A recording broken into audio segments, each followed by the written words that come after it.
ground with. You know when they come around, if they wanna clown, then we going down. I'm war ready, was born ready, I'm more ready. I'm saying this now, making sure that the morgue ready. Yeah. We got some drop-offs, battle formation, I'm waiting for you to pop off. Right after you make your first move, get your rocks off. Next thing you'll head to the dirt, we are not soft. I took a loss, but nah, I ain't panicking. I be making moves, you staying still like a mannequin. Think you got the force for shit, I'm feeling like Anakin. Hit the chick with the lightsaber, might save her. Doing moves tight major with light paper. And H-Town on them blades like an ice skater. Yeah. At that One West Passover, sit down, take a seat to the class over. Far from sober, but I ain't puffin' on Doja. Bartender, bring me tequila. Hold the soda, shit. Hold the ice too, flood it like a typhoon. We can get 6 shooters, 10 paces high noon. We have Player Street, all-star studded like it's all. Because that's what it means. That's what it means to serve the Lord. That's His will. The Lord's will is about division. The Lord's will is about separation. The Lord's will is about not gratifying yourself. The Lord's will is about not satisfying yourself. That's what the Lord's will is about. You know who I go to ground with, my niggas. You know when they come that might be a foreign concept. No things to Christianity. We don't want to have fathers like we're supposed to in the black home. We don't have fathers, you understand, in the black, Hispanic, and Native American homes like we were supposed to. No thanks to Christianity and no thanks to America. You can't feel me. Unless you sip 100 proof. I got 100 soldiers with me, that's 200 boots. We get to stomping like a Kappa or a Q. But don't mistake me for no rapper, I'm the Jew. The streets cold, so I throw on the cover. You a bitch, don't get mad at me, get mad at your mother. Put my life on the line like I got me another. Yeah, shit, it's like I'm on another level here. You second tier, I'm pulling guns, that's on Metal Gear. It's hell out here, but shit, I die heavenly. AK equipped with the drum, it holds 70. Twin revolvers, bucket you ducks like Yosemite. Yeah, I hear a lot of rappers puffing on their enemies. I don't smoke, but I drink their tears like it's hallowed is a word that means holy, meaning the Lord's name is separate. The Lord's name is about division. The Lord's name is about separation. Throughout the Bible, it talks about separation and division. Even wanna hear about rappers. Heavy gut punch, knock the air out rappers. Ain't nobody fucking around with my niggas. You know who I go to ground with, my niggas. You know when they come around, if they wanna clown, then we gun them down for my niggas. Ain't nobody fucking around with my niggas. You know who I go to ground with, my niggas. You know when they come around, if they wanna clown, then we gun them down for my niggas. It's supposed to be thy will be done. The Lord's will is supposed to be done. Not your will, not grandma's will, not mommy's will, not Uncle Bobby's will, not the Democratic Party's will, not the Republican Party's will, not the Independent Party's will. Instead, what? Thy will be done. Thy will be done. The Lord's will is supposed to be done.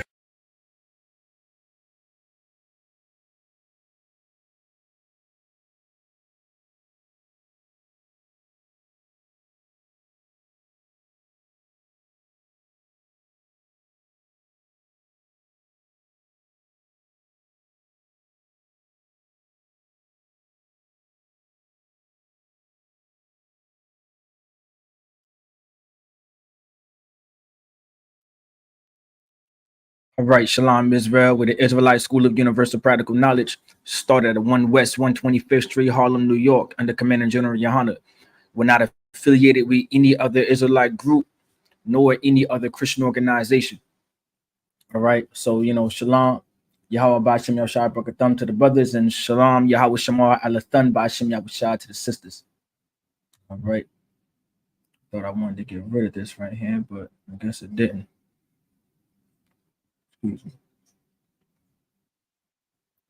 There we go. Most on Chris. That's perfect. All right. So, all right. And also shalom to anybody on Instagram as well. Also, if you guys have any questions, shalom, sir. How you doing? So with that being said, if anybody has any questions as well, y'all can put it into the live chat. Of course, you know, this is the brotherhood class. And so, everybody knows how we rock with it. Everybody knows how we move when it comes to the brotherhood class. So my first question is, what is synonymous with brotherhood? We have to understand what is similar and what is synonymous with brotherhood. If we don't know, then we're not going to be able to move forward like we're supposed to when it comes to as a people. Like, we need to know what's synonymous with brotherhood.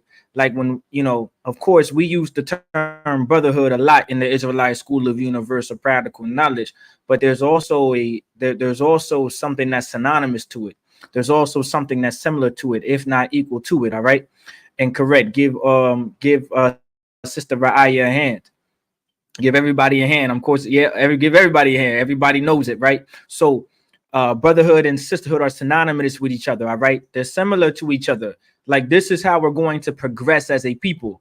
All right. We need to know that they're similar to each other. So when we're reading the Bible and we're studying the Bible and we're in class taking the notes that we're supposed to be taking, like, we need to find the brotherhood and the sisterhood in every scripture. Like, allow me to enlighten you that there's brotherhood and there is sisterhood in every scripture that you read. All right. There is brotherhood and sisterhood in every scripture that you read. You just have to find it. You just have to be able to see it. But it's there. It's definitely there. With that being said, if brotherhood and sisterhood are synonymous with each other and they're the same with each other, then what is brotherhood and what is sisterhood?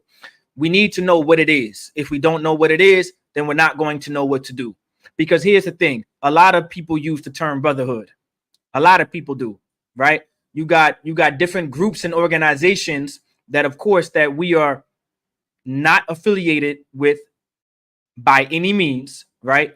And they use words like brotherhood. They may even use words like sisterhood, but you may hear brotherhood more often than none. So with that being said, what is similar?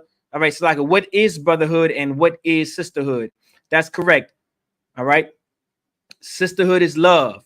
All right. Brotherhood is love. I see that. I see late. I'm starting to notice. All right, which I've been seeing in a lot of the other brothers' classes. A lot of the sisters are pulling the precept. There's nothing wrong with that. That's good that y'all know the precept. All right, that's very good. But I would like to mention, don't jump the gun. All right. So even though you're correct with the precept, don't jump the gun. All right, because that's the next question. All right. The next question is, what is love? And I need the precept. All right. So the answer to the second question, because there's 3 questions in total, right? So the second question, the answer to the second question is just love. All right. Okay. All right. It says Tone 360 dialect, Richmond word. Okay, I'm gonna have to check y'all out. I'm in the 757. We are also in the 757 as well. All right, no sweat. We're also in the 757 as well. So we're in Richmond and we're in the 757. So we're in both cities simultaneously. So I'm glad that you joined us. All right. So if you want to put your name, city, and state, so we can put you down for attendance. Officer Mataza Kara, you're in charge of attendance. So make sure all brothers and sisters are accounted for. But keep in mind, all right, love ourselves a hand. Give every brother and sister a hand. All right. Love is the answer. Norfolk, yes. Norfolk, yes. Absolutely. 757, Norfolk. So you got Norfolk, Portsmouth, Suffolk, Virginia Beach, Newport News, Hampton. We there. Chesapeake. We there. We definitely there. All right. We everywhere. All right. So we're in the 757 and the 804. All right. Most High in Christ. And I'm glad you're able to make it too as well. All right. All right. So we do classes online. So, no matter where you are, all right, to be honest, you can attend class from online. And then also, right. Also, if you have any questions, you can put it into the live chat. All right. Also, as well, we have a school phone number too as well. All right, which is 757-550-1204. So if you want to contact that number as well to introduce yourself as well. All right, 757-550-1204. And you can also get in contact with us that way as well. That's our school number. All right. So love. All right. Love. We need to know what love is, right? So now my question is, what is love? Y'all pretty much answered the question. What is love? All right. Well, y'all go ahead and put it into the chat. What is love? We need to know what is love. Since brotherhood and sisterhood is love, what is love? All right. We need to know what love is. See, here's the thing. Because of Christianity and because of our oppressor, right? Love has different definitions. When the Lord gave us one definition to love, all right, like we should have a unanimous definition when it comes to the word love. Like love should not love should have never been what you thought it was, what you felt it was, what you think it was, or what you thought it was, whatever the case may be. So like you for my grandma, that was incorrect. What you thought it was, whatever the, whatever it may be. Like it was never supposed to be that way. All right. Love has a definition to it. All right. According to the Most High. 1 John chapter 5, verse 3, right? Everybody knows it. All right. Right. Give everybody a hand so far. Keeping the laws, statutes, and commandments. Where it says in 1 John 5 and 3, for this is the love of God, that we keep his commandments, and his commandments are not grievous. I have an actual mouse I can use. All right, so we're going to go to 1 John 5 and 3. Let me know if you guys can hear me quite well, too. Hopefully, I'm not stuttering too much. I'm not in and out as bad, so just let me know if it's choppy or not. All right, let me know if it's getting out of control. Just please let me know. So we're gonna get 1 John 5 and 3 on the screen. Just give me a second. All right, allow the laptop to allow my slow internet to regather itself. The school's internet be messing up sometimes. All right, so we're gonna go ahead. It's a little choppy, but okay. Hopefully that changes throughout the time. All right. So I'm gonna add it to the screen, right? For 1 John 5 and 3. For this is the love of God, that we keep his commandments, and his commandments are not grievous. So for anyone out there, if y'all may have not been aware, this is what it is right here. For this is the love of God, that we keep his commandments, and his commandments are not grievous. Also, for anyone on Instagram as well, if you guys have like a question by any chance, y'all can also put it into the chat. All right. And I'll get to your question. All right. But for this is the love of God, that we keep his commandments, and his commandments are not grievous. So y'all go ahead and give me some examples of what it means. All right. What it means for y'all, give me some examples of laws. All right. Because that's what love actually looks like. All right. If no one is aware, love does have a taste. Love does have a sound. So you can feel love, but it's not what you were taught. All right. You can taste love, but it's not what you were taught. You can definitely hear love, but it's not something that you were taught. Right. So y'all give me some examples of what love may or may not be. And then from there, we'll definitely get into our topic. So for anyone on Instagram, Facebook, and YouTube, our topic is modesty versus sex appeal. What's your provocative? All right. A lot of brothers and sisters out there have this problem when it comes to sex appeal. I know some of y'all thought sex appeal was only for the sisters, right? Well, brothers have a sex appeal problem too, in their own way, not just how they dress, but what they go after. All right. So we're going to go ahead and talk about those things as well. So we're going to talk about how appearance is, very, very important. How you present yourself, how you conduct yourself, how you behave yourself. Like all of those things are absolutely important to the Most High. Something that the Christian church does not consider, something that our people have never considered because of our oppressor. Our oppressor caused us to not consider a lot of things. All right. And because we don't consider those things is the reason why we're not able to progress, and we're not able to succeed. All right. And we're not able to prosper the way that we're supposed to in life. All right. Like there's supposed to be a certain level of prosperity that one is supposed to have in the Black, Hispanic, and Native American community. All right. So allow us to really attack that. All right. That dressing a certain way, going after certain women, like a lot of that is surely a demon. All right. A lot of that is a demon in the out there in the world. All right. And it comes from the Christian church. It comes from the beliefs of our oppressor. All right. If anyone is unaware of what it means when I say our oppressor, the oppressor is referring to the so-called white man. All right, that's referring to your Donald Trumps, your Joe Bidens, your Sarah Palins, your even your Barack Obamas. All right, your Barack Obama, even though he's African, right, a so-called African, he can also be considered an oppressor. All right, but the oppressor on the earth, I should say, like the main oppressor on the earth is the so-called white man. So people like your Bill Gates and your Steve Jobs, and think of any so-called Caucasian male or female in society today. You can think of it. You can think of Hannah Montana. You can think of Queen Elizabeth when she was alive, her daughter. I don't know. You could think of anybody. I'm not really keeping tabs of the names of famous people out there when it comes. Sister Imada, give her a hand. Do not to vote. How many of y'all knew out there on Instagram, Facebook, and YouTube we were never supposed to vote?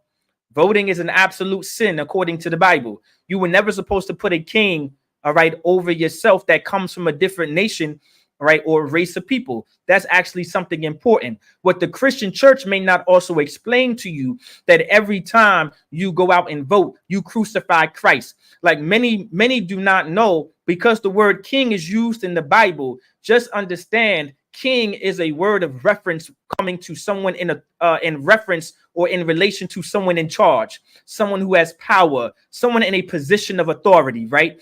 And so a king is equal to an emperor.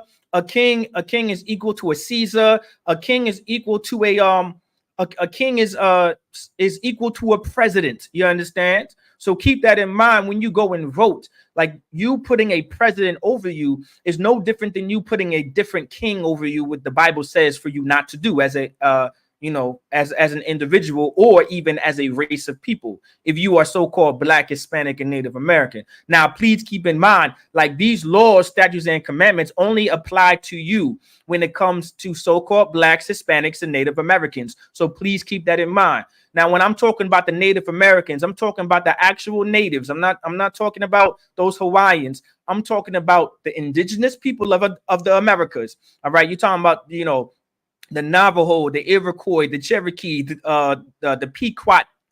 You got the Comanche, you got the Chickasaw, you got the Seminoles. Technically, they're natives, but they're they actually they're the tribe of Reuben according to the Bible and historic records. All right, but those are the so-called Native Americans. All right, those are the indigenous people of the Americas.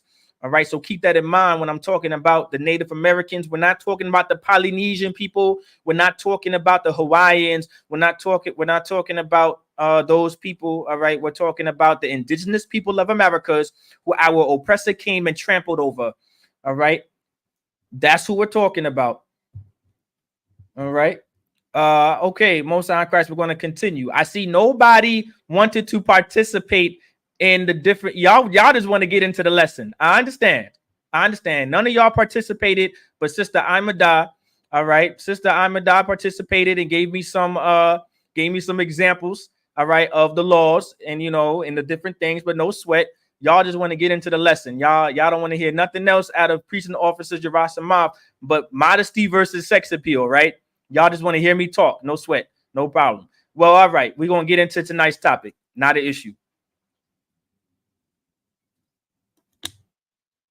All right, so some of y'all may have some hurt feelings out there after this class. Maybe not. It depends. Of course, everybody knows priest and officer Yerushalayim does not care. All right. Okay, Most High in Christ. Give Sister Bria a hand. Most High in Christ. Keep the feast days. Okay. No sweat. Y'all go ahead and participate. No sweat, but I'm gonna go ahead and continue the lesson, of course, since I already said I was. All right, because I don't want to let time escape us, right? So here we are. All right, here's the thing, right? A lot of our sisters don't know because of our oppressor. Like, there's an actual dress code that we're supposed to live by, and what we have to realize that there's a behavior that comes with how one is dressed. All right, we have to be able to conceptualize that as a people. But the reason why we don't understand those concepts is because of the Christian church. It's because of our pastors, our bishops, our deacons, our evangelists, who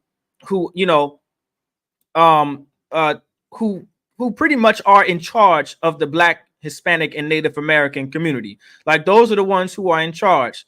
All right, they're the ones who are in control of a lot of things when it comes to the Black, Hispanic, and Native American community. Or I may go as far as those are the ones that we look at as an authority figure. We go to them to be our authority. We go to them to give us advice. We go to them in order to get either economic help or actual economical help or spiritual help, right? So we see them as leaders. We see them as protectors. We see them as instructors. We see them as people who guide us, right? Man or woman. All right. And so that's the real reason why we talk about the Christian church a lot back here, because they play a great role in the so-called Black, Hispanic, and Native American community. Now, of course, our oppressor overall plays a huge role in society. All right, overall, of course. All right, like our oppressor's influence is absolutely astronomical when it in relation to society. All right, let's see. Once again, as well, if you have any questions in over there on Instagram, just let me know. Oh, I can. Okay, you can scroll the banner with the number. Okay, so Locke, you said scroll the banner with the number. I'm not sure. Let me see. Example banners. Okay, I see. I think I see. Let me see what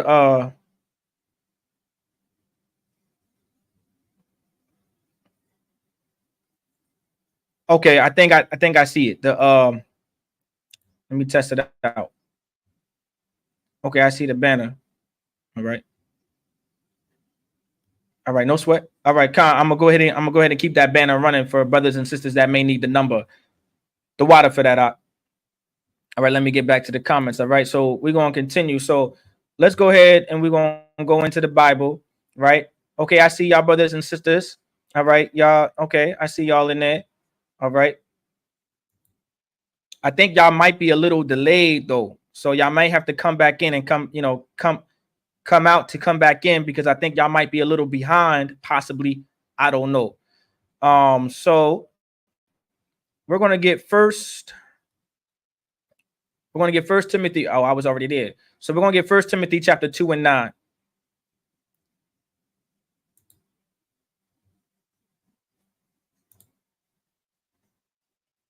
All right. So we're gonna get First Timothy chapter 2 and 9.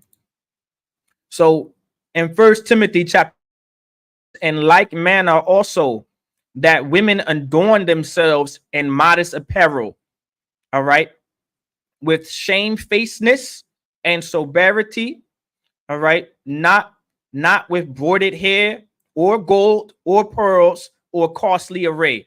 Now I'm gonna have to break this down, because a lot of Israelites, a lot of fake Israelites, a lot of Christians. By the way, when I say fake Israelites, I'm also referring to Christians. All right, Christianity and fake Israelites, they're synonymous with each other. They're the same. There's no difference between a fake Israelite and a Christian.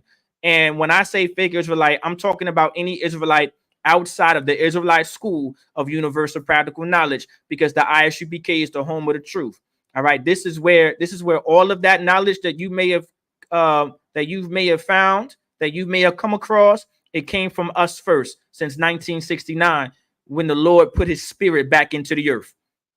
All right. So I just want to keep every brother and sister on their toes when it comes to that. So First Timothy chapter 2 and 9, in like manner also, that women adorn themselves in modest apparel with shamefacedness and sobriety, not with broided hair or gold or pearls and costly array. I'm gonna break this down, because there's an actual breakdown to this. I don't want anyone getting any wrong ideas, but it's an absolutely bedrock scripture to understand how a woman is supposed to not just behave and conduct herself, but to be aware of.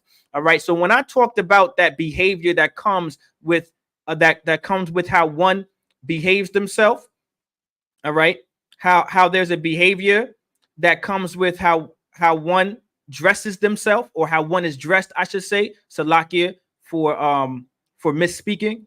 All right, this is that scripture that I was referring to. So in 1 Timothy 2:9, in like manner also the women adorn themselves in modest apparel. So allow me to explain to you what modest apparel is.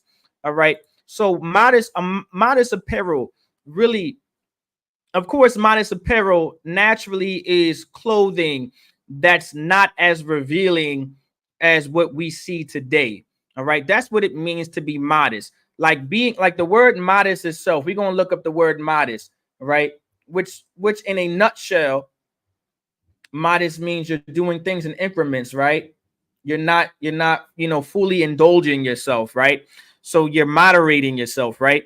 So when it comes to being modest, all right, you got different definitions, and I'm gonna go over all of them. Placing a moderate estimate on one's abilities or worth, neither bold nor self-assertive, tending towards um uh diffidence. All right, arising from a characteristic of a modest nature.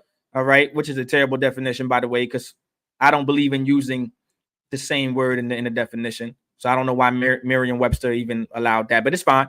Observing the properties of dress and behavior in relation to decent, right?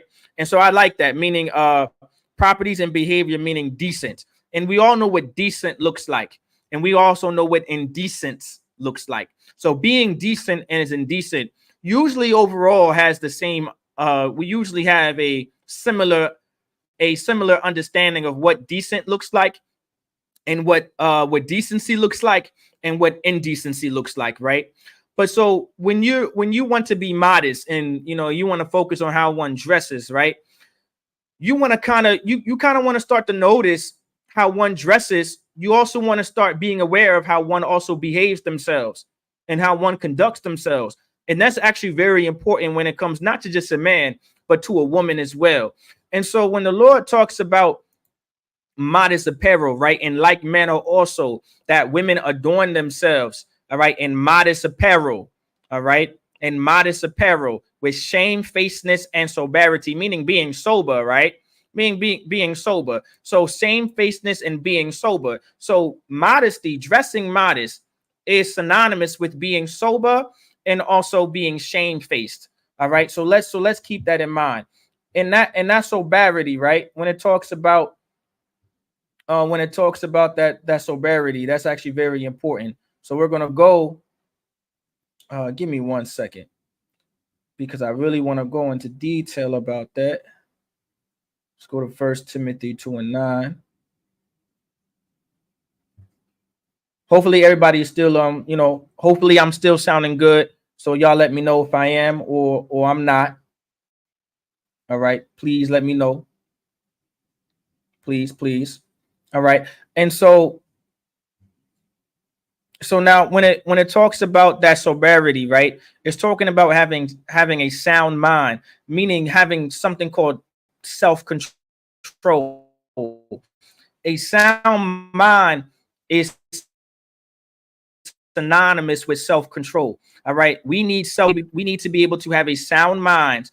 All right, meaning we need to be able to have self-control, meaning to not be self-indulgent as well. All right, we need to not be self-indulgent as a people. And so dressing modest comes with that kind of behavior, that it comes with that kind of conduct. So a way a woman is dressed, all right, and a way a woman, and how a woman presents herself in society, there's a conduct and a behavior that goes along with that. And so when you see a woman wear a dress, all right, a dress isn't just wearing a dress isn't all what modesty is. All right. It also depends the kind of dress that you're wearing. And I want you to focus on the kind of dress a woman wears and the behavior that's attached to that kind of dress. I want you to see the shirts that women wear. All right. And the behavior that's attached to those kind of shirts. I want you to focus on the pants or the leggings or whatever type, or the leotards that sisters wear. And I want you to be aware of the behavior and the conduct that comes, all right, with that type of clothing, with that type of apparel. All right. with those type of clothes. I want you to focus on that, because that's important. All right. And so when the Lord says right here, all right, back at it again, right, that women adorn themselves in modest apparel with shamefacedness, right, and sobriety, right, now, and sobriety, right, all right, sobriety, right, not with broided hair, not with broided hair. All right, so what is that broided hair referring to? Is anybody aware of broided hair? Of course, I'm gonna break it down to you, all right, for time's sake as well, because I would like to really get into it. Broided hair is talking about all those braids and the plaits and all that other good stuff. Now, hear me out. All right, this is why I wanted to break down this scripture.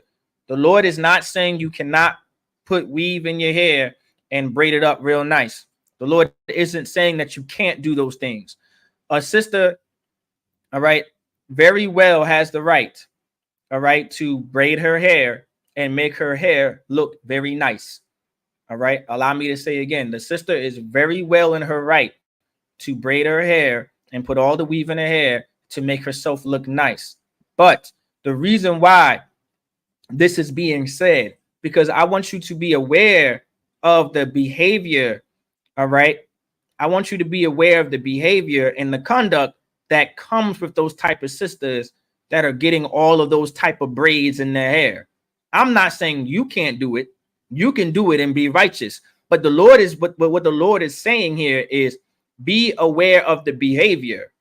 Like shamefacedness and sobriety is referring to sobriety. So like your sobriety is referring to behavior, is referring to conduct in relation to self-control, having a sound mind, right?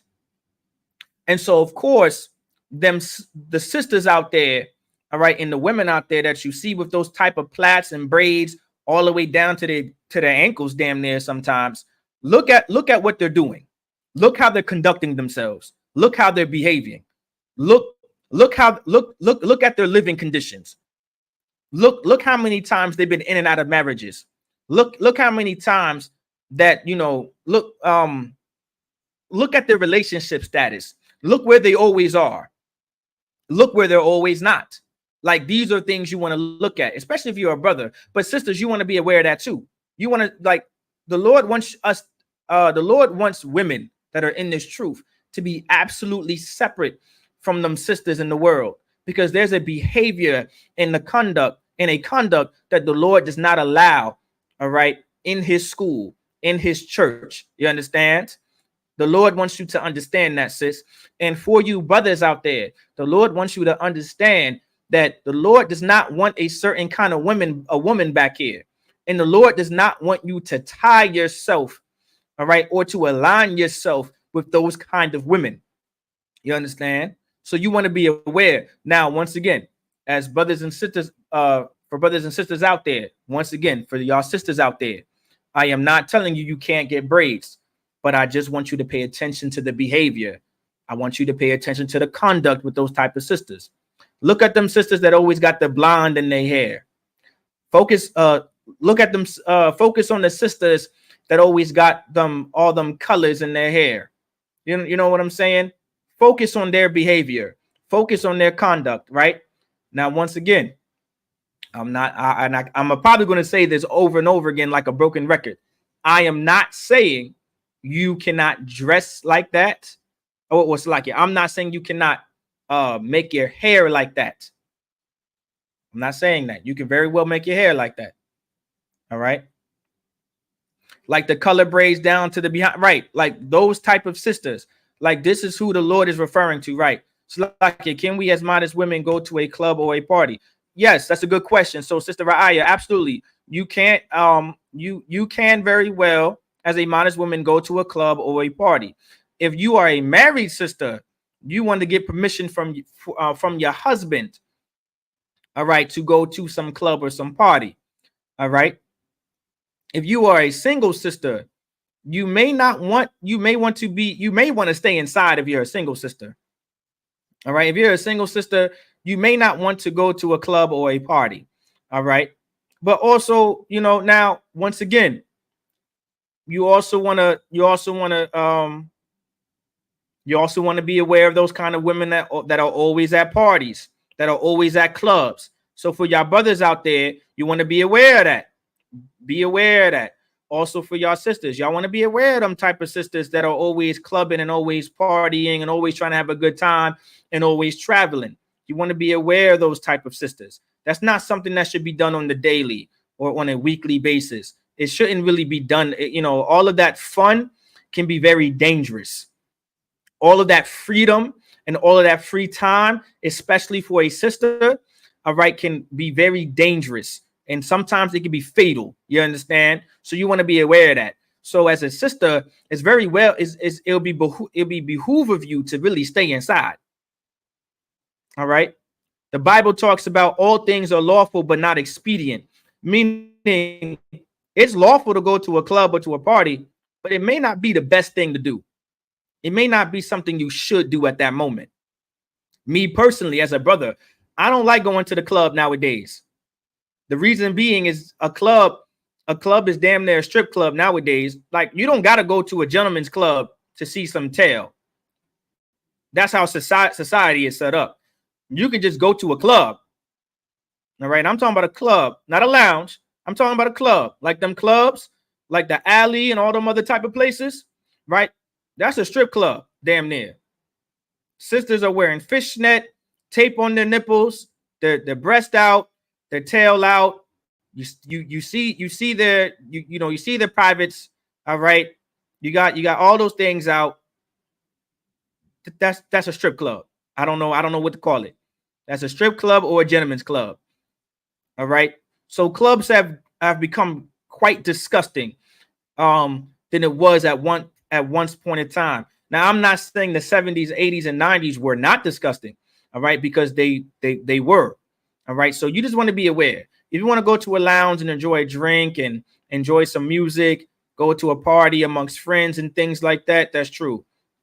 All right. It says y'all can go to the grocery store and see that. Right. Really. Yeah. Y'all can go to the grocery store and see that dang there. Right. It's terrible out there. And that's why, and that's why I did that class. That's why I'm doing this class, because, modesty and sex appeal. I want sisters to really, really understand what they're wearing. All right. Attract certain things. All right. And what sisters wear. All right, what sisters wear also come with a conduct and a behavior. I want y'all sisters to be aware of that. I also want brothers to be aware of that. All right. Right, girls are wearing lingerie outside in public now. Right, they are. All right. It just got worse and worse every generation. All right. Got lingerie with Tim's on. It's crazy. Like, what is that? All right. Or gold. All right. Or gold or pearls or costly array. So that's referring to all the jewelry and all the nice things that, that sisters love to wear to make themselves look gorgeous, right? Now, no one is telling you that you can't wear gold around your neck, gold, gold in your hair and gold all over your body and pearls and costly array that looks nice and beautiful. No one is saying that you can't wear that. But once again, be aware of the conduct and the behavior that comes with those type of sisters who want to be flashy. I want y'all to be aware of that. All right. I want y'all to be extremely careful.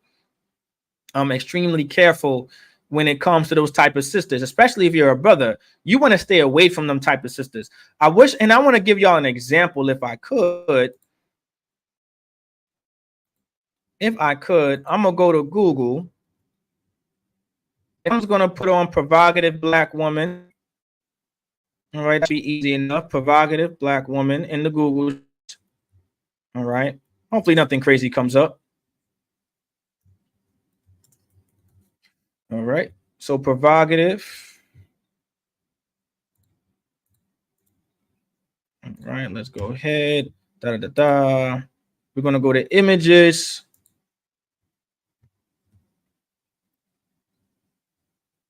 Now, some of y'all going to be like, what you mean, Yarash? That look perfectly fine and perfectly normal, right? I know that's what y'all going to say. I definitely know that's what y'all going to say. I wish I can make this slightly bigger. Maybe I can. Let's see.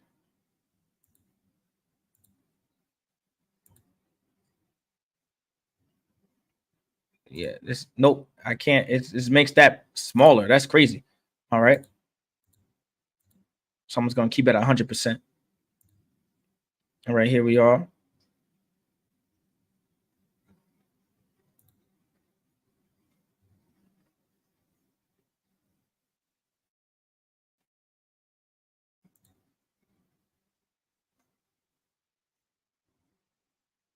So I'm gonna go ahead and give y'all examples, right? So let me add to the screen. All right.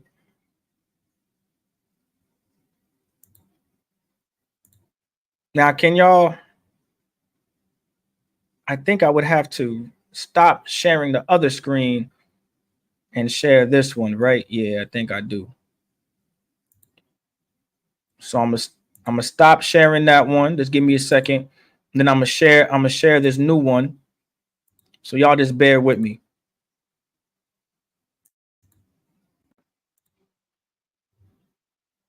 Now I want y'all to see this woman to the right. All right, this looks normal, right? Y'all, that outfit to the right. I wish I can make it bigger, but I don't think I can. All right. But I want to give y'all a few examples of what I'm referring to, right? Like this right here, this is called sex appeal. All right. This right here, this is called sex appeal. I don't think I can even like all of this. This is all called sex appeal. All of this right here. All of that is sex appeal. Let me see. I don't want to click on nothing crazy. What else is there? Are y'all aware? This right here. Y'all can pretty much see what I'm seeing, right? This right here. All of this is considered sex appeal, right? This is what I'm referring to. Now, this is just normal. This is normal dress code. All of this is normal dress code. Y'all are very aware of this normal dress code, right? Even though it should not be a normality, but all of this is a normal dress code. All right. Were y'all able to see that to the best of y'all ability? Y'all let me know. If not, it's not a big deal. All right. But were y'all able to see that to the best of y'all ability? I know it probably wasn't. I wasn't able to make those images as big as I would like to. All right. But okay, Most High in Christ. But that's what okay, Most High in Christ. So that's what I was referring to. All of that is sex appeal. All right. All of that is called, all of that is provocative. All right. And so when I use the word provocative, right, a lot of sisters dress to be provocative. All right. Now, of course, a lot of sisters may not realize they're being provocative. Provocative meaning, all right, whatever you're wearing, right? Like, okay, provocative clothing is in reference to clothing that excites or that stimulates. All right. And so if you want to stimulate the other individual, you would wear certain clothing in order to stimulate someone outside of yourself. All right. So of course, as a woman, you would wear tighter clothes and you would try to wear certain clothes to put emphasis on your reproductive organs and put emphasis on certain lady parts that men are naturally attracted to in order to get them enticed. All right. Or either get them interested or to get their attention. All right. So that's what provocative clothing is. And that's what sisters have been doing. And that type of thing has become such a normality. And we don't realize that there are negative consequences, all right, that come with that type of dress code. All right. Negative consequences that come with that type of appearance and that type of clothing. All right. And a lot of sisters do it on the daily. All right. Like I'm talking about on the daily. All right. Sisters wear belly shirts, tight shirts around the belly, around their breast, tight pants, all the other type of stuff. It really just depends, right? Now, I'm not saying sisters can't wear. Now, of course, certain things are just going to be what it is. All right. Now, once again, just keep in mind, I'm not saying certain things you cannot wear, but the things that you do wear, you want to be absolutely discretional especially if you're a single sister. If you're a married sister, you really should be going to your husband and asking, is this appropriate? If you're a single sister in the school, you should be asking your camp leader, all right, is this appropriate for me to wear? Is this something that's decent? Would this make me indecent? Right? And it's okay to ask. All right. A good woman would ask. A terrible woman would just put on whatever the hell she wants to put on. All right. So just keep that in mind. All right. And so, but a lot of women wear this on the daily. Now, to keep in mind, like I said, certain things you're just not going to be able to hide. That is true. Some women, most women, I should say, most women, many women, all right, in the Black, Hispanic, and Native American community, no matter how big or how small that woman is, our women do have curves. Our women do have shape. And so there's not much hiding you can do. So any brother out there, if you're trying to hide, if you're trying to hide your woman's behind, I understand. But sometimes it's not going to work out. All right. It ain't going to work. Some things you just can't hide. It's just impossible. That's just how the Lord made her. That's just in her DNA. That's her genetics. Some things you just can't hide. That's just what it is. Some of y'all brothers, same thing. Some of y'all can't wear sweatpants. That's it. That's just what it is. Y'all, sometimes you got to be careful. You got to layer up for your sweatpants. That's just what it is. That's just what the Lord gave you out. That's just what it is. There ain't much you could do about that. Right. So, there's it's just what it is. All right. But moving on. All right. There is a dress code that we are supposed to live by as Blacks, Hispanics, and Native Americans. All right.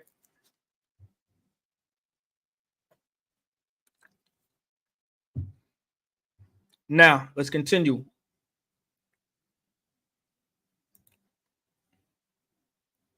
So now the Lord also, actually, let's also get, we're going to get First Timothy. Now also to give you a better understanding, I want to say it's First Peter. Chapter 3. Let me see, First Peter chapter 3. Well, we're going to start at verse 1.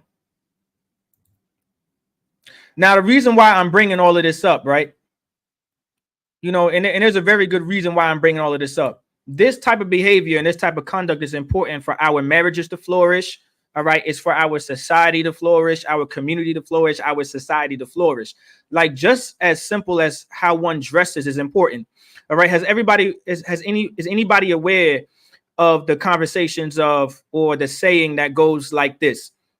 Dress for success, right? Y'all may have heard that before, right? Well, dressing for success is a real thing, especially in the Bible. The Bible talks about these laws, statutes, and commandments, all right, will be our prosperity and will be our great or good success. It talks about that in the Bible, all right? I believe you can go to Joshua for that, all right? I remember last week I kept on saying Judges, but it's Joshua chapter 1, verse 8. I believe that's the scripture, all right? So we want to keep in mind how what we wear is absolutely important. How we appear in society is absolutely imperative. Now, moving on to the next point. All right. When it comes to how this is in relation to marriages and how we're going to succeed and how we're going to prosper as a people. All right. So here we are. And I'm also going to bring up the negative consequences that come with how we dress. All right. The Bible also talks about, I'm going to get to that too. Prostitute not thy daughter, or you'll know a hardy woman by her. You'll know a certain kind of woman by her eyelids, a harlot by her eyelids and her hardy looks. I'm going to go over those type of scriptures as well, because that's also important to realize. Like I said, there's a behavior and a conduct. All right. And so here we are. So when it says, likewise, ye wives, be in subjection to your own husbands, that if any obey not the word, they also may without the word be won by the conversation of the wives. All right, so let me break that down. I may have broken this down before, but I'm going to go ahead and pull the scripture again. I'm going to go to verse 3 as well, but I'm going to break it down, all right, line by line. Ye wives, be in subjection to your own husbands. So when it comes to being in subjection to your own husbands, meaning you're supposed to give your authority away to your husband. there is a power and there is an absolute authority that a woman has, but the Lord required a woman to give that authority and that power unto the man. All right. And that precept is Genesis chapter 3:16, where the Lord required a woman, all right, where the Lord required a woman to give her authority and the power to her husband or to the man who she decided to have sex with. All right. And there we go. That's I think that's the other point that I forgot to mention this entire time. All of this dress code that I'm going over, this appearance, this apparel, sex appeal, all of that, all of this is also in relation to intimacy and, you know, sexual intercourse and things like that. I also want to we're also going to go over topics like that. I'm gonna try to reach those topics. All right. So here we go. That's what subjection to your own husbands are. That if any obey not the word. So what does it mean if any obey not the word? Those are people talking about in the world. There are going to be people in the world or outside of our society, all right, that don't obey the word of the Lord, that don't obey the laws of God. So keep that in mind, all right? Moving on. They also may without the word. So if any obey not the word, they also may without the word be one. So once again, they also may without the word are the ones who obey not the word. All right. They also may without the word be won by the conversation of the wives. So through the communication of women. All right. So when it talks about wives, all right, a wife is just a woman who has a husband. That's who a wife is. A wife is a woman who has a husband, or a woman who's having sex with a man. That's who a wife is. So those are the two definitions of a wife: a woman who has a husband, or a woman who's currently having your sexual relations with a man. All right, those are the two definitions of a wife according to the Bible. All right. And so, of course, the Lord is saying right here, be won. All right. Be won by the conversation of the wives, meaning these ones who don't have the word or the ones who don't obey the word. So there's going to be ones who don't obey the word. Then there's going to be the ones who just don't have the word. All right. So the ones who don't obey the word are the ones who know the word, but they just don't listen. Then there's ones that just don't know the word because it was just never given to them. They're just not aware of it. They were never taught this. All right. And we have that in the black community today. We have brothers and sisters today who don't have the law, statutes, and commandments. They were just never taught it. They're just unaware that they were supposed to keep their entire law. All they have is the 10 commandments that the Christian church gave them. All right. We have those. Then we have brothers and sisters who know the law and they just bluntly don't follow it. All right. They know that they're supposed to keep God's laws, statutes, and commandments, and they bluntly just say, I'm not going to do it.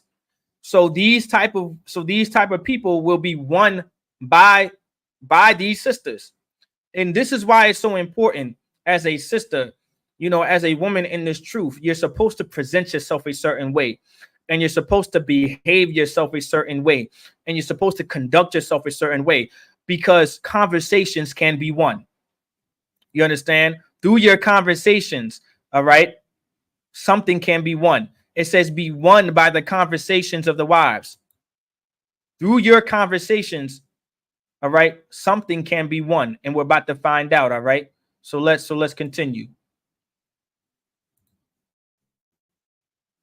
Verse 2.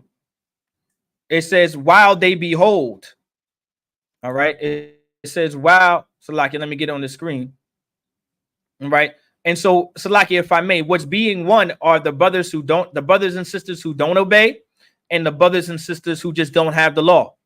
All right. Or, you know, they were just never given to it. Right. Those are the people who you want to win. All right. What does it mean to win someone over? Meaning like you know, through your emulation. All right. You persuade them and convince them to do exactly what you're doing. That's what it means to win in this truth. You are a winner when you get a brother and sister in this truth, just like you. You become a winner when you get a brother and sister in the same mindset as you, in the same sobriety as you. That's when you won. You won when you get another. If you are a sister, you won when you get another sister in the same conduct and behavior like you, which is shamefacedness. You have won when you have gotten another sister like you to have some damn self-control. You've won. That's a win. That's a W that we call today, right? You called a dub. That's a W right there. That's a win. And so that's how you win in this truth. And same thing with the brothers, of course, right? Because once again, brotherhood and sisterhood, they're synonymous with each other, right? Same thing with the brothers, right? You won if you get another brother to have some self-control. You have won when you get a brother to live his life with some shame, all right? That leads to prosperity or leads to success. That's a W. That's a win. All right. If anyone wasn't aware, but we're going to continue. And so it goes on, while they behold your chaste. All right. I think I might be saying that incorrectly. I believe it's chaste. All right. Sometimes I say that word incorrectly every time. All right. I gotta commit it to memory. There we go. Chaste. Okay. So I think I did say it right the first time. Chaste. All right. While they behold your chaste conversation coupled with fear. All right, coupled with fear. So while they behold your chaste conversation with fear. So now it says, while they behold. So while they behold, meaning while they look. So they're looking at you. They're watching you. Just understand, brothers and sisters out there, especially y'all sisters, because this is talking about the sisters, right? If you're a woman, right, you are being watched by other sisters in this truth. You are definitely being watched. You're not just being watched by different brothers in the truth, but by different brothers outside of this truth. You're also being watched by different sisters outside of this truth. So you want to be aware that you're constantly being watched. You're constantly being watched how you move, how you conduct yourself, and how you talk. All right. And so it talks about a conversation, right? And so it says, while they behold your chaste conversation. Does anybody know what chaste means? Go ahead and put in the chat. What does it mean to be chaste?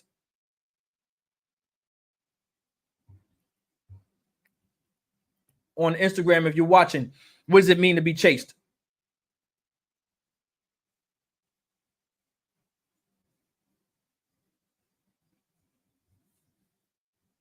What does it mean to be chaste?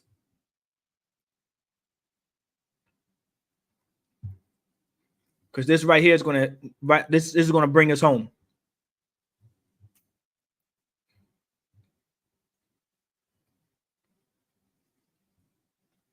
We about to find out.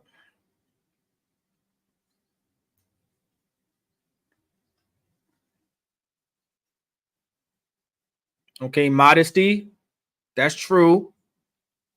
All right. Chaste could mean modesty, but not really. All right. Try one more time, sis. What's the definition of, you can just look it up too as well. Chaste. Chaste. C-H-A-S-T-E. Demure. Salaki says, I'm going to ban you from this class if you use the word demure. I've been hearing that word a lot, but I do like the word demure. That is true. Demure is a good answer. Give Officer Mataza Al-Kara a hand. Innocent of unlawful sexual intercourse. Pure. All right.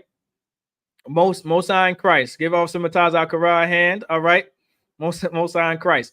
All right. Innocent of unlawful sexual intercourse. That's what it means to be chaste. All right. So being chaste meaning you're innocent of unlawful sexual intercourse. Now, what are examples of unlawful sexual intercourse? Well, unlawful sexual intercourse can be in the aspect of a woman having relations or sexual relations with a man outside of her husband, which is called adultery. That is sexual immorality, or that is unlawful sexual intercourse. That is the opposite of being chaste. Another example, a woman having sexual relations with another woman. All right. So with that being said, that's an example of unlawful sexual intercourse, or which is the opposite of being chaste. Those are different. Those are different examples of unlawful sexual intercourse. Of course, there's different ones like bestiality, a man or a woman laying down with an animal, all right, of any kind, all right, a beast, all right. You're not supposed to do that. I don't know what possessed you to even think about it, but we're not going to talk about that. Give Sister Shakalahan, right? Relations with different multiple men for a woman, absolutely. All right. Now, a man having sex with a woman and throwing her away, having sexual intercourse with a woman and throwing her away, those are examples of sexual immorality or unlawful sexual intercourse, which is the opposite of being chaste, right? P. Diddy style, exactly. A man being P. Diddy, all right? All right. In the case of human trafficking, prostitution, all right, or even homosexuality, those are examples of unlawful sexual intercourse, sexual immorality, the opposite of being chaste. All right, that's what chaste means. Chaste is not just for a woman. Chaste can also be for a man as well. So there is a level of chasteness a man is supposed to have, and a level of chasteness a woman is supposed to have. That's why I said brotherhood and sisterhood, they're synonymous with each other. Okay, so we got to keep that in mind. All right. And so of course there's other things that I can go into, but I don't want to, I don't want to take up too much time with that. All right. So when it comes to so now while they behold your chaste conversations coupled with fear, right? So you're having conversations, right? You're having chaste conversations, right? You're having conversations that aren't like women in the world. Allow me to explain. There are women in the world, right? There are women in the world right now. Now, when I say world, that's in relation to brothers and sisters outside of the truth, outside of the Israelite school of universal practical knowledge. Like that's what that is. Okay. And so now moving forward, right? There are women in the world who are having conversations about how they, quote unquote, had sex with another man outside of the man that they're with. We call that concept cheating in society today. All right. We call that cheating. All right. They label that as cheating when a woman is having sex with another man outside of the man that they already have. We call that cheating in society today. Now, if I may, cheating, all right, is cheating technically, depending on the circumstance. All right. Cheating could be considered sexual immorality, depending on the circumstance. All right. So depending on the circumstance and and depending on the situation, all right, cheating, and depending who we're talking about, all right, cheating for sure could be considered sexual immorality, which is the opposite of being chaste. All right, so now here we are. So sisters are having those Salakia, back on track. So a lot of those sisters are having those having those conversations, right?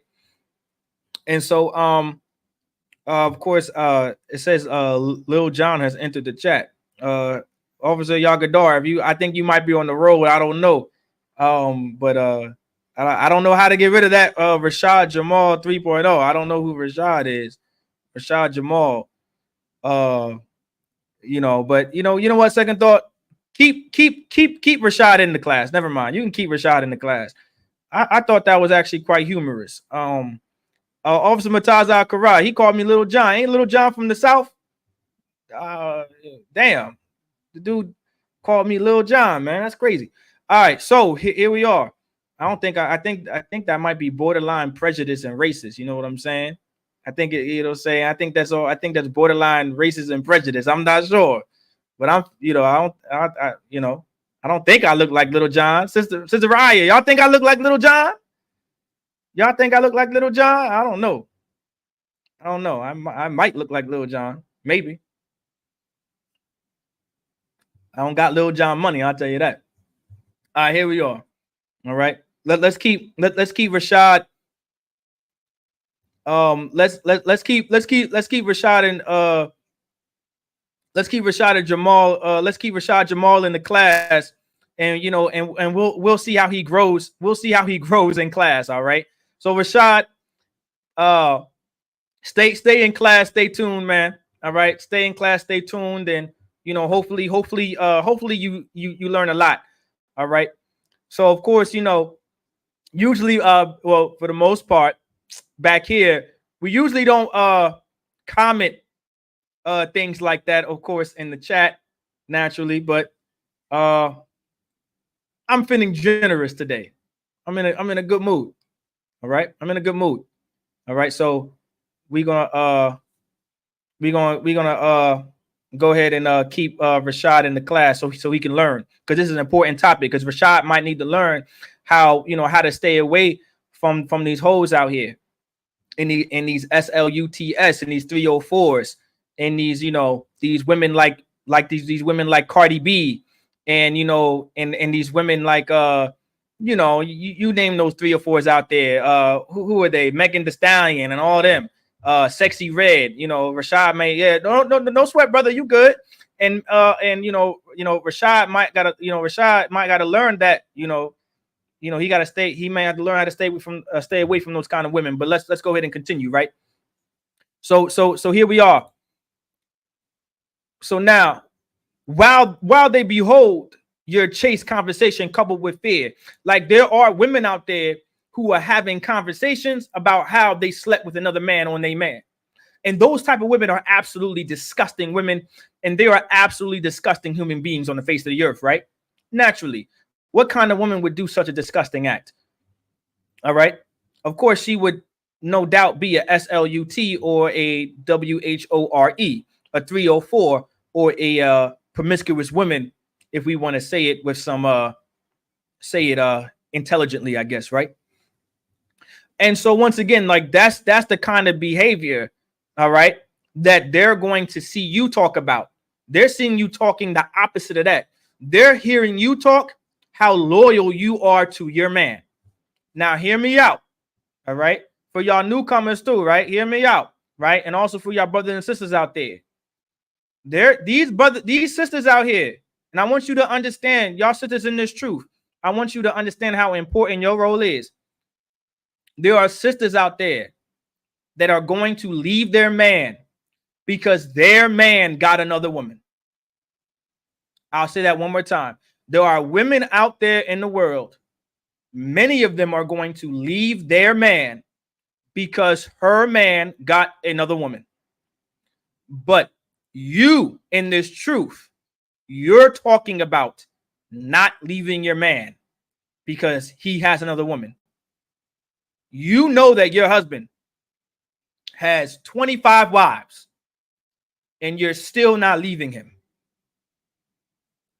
The sister is looking at you like you're crazy. Why? She's going to be looking at you like you're crazy. Why didn't you leave? She talking about, I would have been left. You're stupid. You must not value yourself. All this other type of stuff, right? She's going to be completely thrown out of her mind. But these are the kind of conversations you're having, all right, amongst other wives in the Israelite School of Universal Practical Knowledge, how your husband has more than one wife and you're not leaving him, compared to this sister who's going to leave her man simply because he got another woman. Here's the funny part, right? This sister thinks you're crazy, right? This sister thinks that you're crazy that you didn't leave. But her solution, right, to her man getting another woman is getting another man. How crazy is that? So what makes this next man different than the last? Guess what ends up happening? That man also gets another woman. Then guess what? She leaves that man too. And then over time, this sister has been stacking up body after body after body after body after body. Now she becomes something called ran through. Now, if I may, what may come with what may come with sex. There's two things that may come with sex. Anybody aware of those two things? Anybody? There's two things that come with sex. One is good, one is bad. Give Sister Shakala a hand, right? Multiple baby fathers. Babies come with sex, right? Shakal, children and STDs, right? STDs or babies. Those are the two things that come with sex. Yep, right. Babies and well, not babies and bills, huh? Well, babies and STDs was the answer. Bills is just bills are bills. No matter if you having sex or not, you're gonna have a bill. That's funny though. But yeah, sex and STDs, right? And so I mean, babies and STDs or STIs, whatever you want to call it. All right. And so now you have all these children. Now you may end up with children, all right, with these men that you keep jumping to. That creates an issue. That creates a broken home. Now, a lot of women out there in the world may be like, hey, yo, honestly, it's the man's fault why I'm leaving him, right? It's the man's fault on why I'm leaving him. He decided to break our agreement. He decided to break this and go outside of me and all this other type of stuff. Now, the sister, now this is where it gets a little gray, right? And a little complicated. The sister may very well be right. Technically speaking, monogamy is extremely practiced in the world, right? One man to one woman is extremely practiced. So naturally, right, it is very true when a woman says, it is the well, what I mean by that is she's right in the sense where he did do something wrong. Technically speaking, he's wrong, right? But it was still a conscious decision for you to leave him to get another one, to get another man. Now that you didn't have to do that, right? You didn't have to do that. No, you don't have to do that. Nowhere does it teach you that you have to get another man if your man decides to get another woman or even decides to have sex with another woman, whatever the case may be, right? No one teaches that, right? It's not even, at least it's not in the Bible, right? That is something, that is a concept that society created. And the Christian church allowed that to flourish because the Christian church believes that a woman is in her very right to leave her husband. Right now, this is if you're married according to Esau standards, because that's where this comes from, right? It comes from Esau standards of marriage. Christianity believes that a woman is in her God-given right to leave her husband because technically he broke their agreement. He broke their what's that thing that they take? It's not an oath. Is it an oath? No, it's not an oath that they take. Or maybe it is an oath. I don't know. It might be an oath, but it's something else I'm thinking. The vow. There we go. Vows. He broke his vows. So because he broke his oath, his vow, whatever the case may be, that now gives her the right to divorce him and to get someone else. And that gives her the right to divorce him and for her to get somebody else. And of course, that concept trickled down into the boyfriend and girlfriend relationship or that fiance engagement type relationship and all that other type of stuff, right? Right, that piece of paper, right? Exactly. So that piece of paper, right? That's exactly where that comes down to, right? That's where it boils down to. And of course, they're all wrong. It was never supposed to be that way.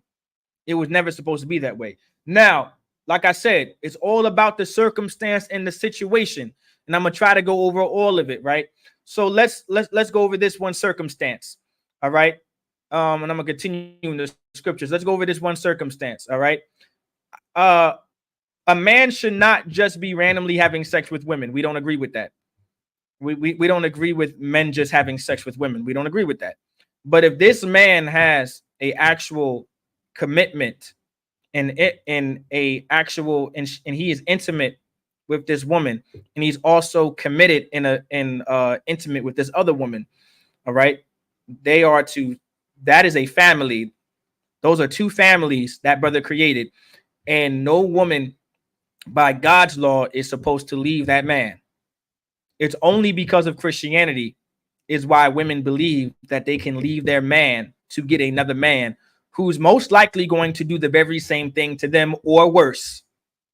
You understand?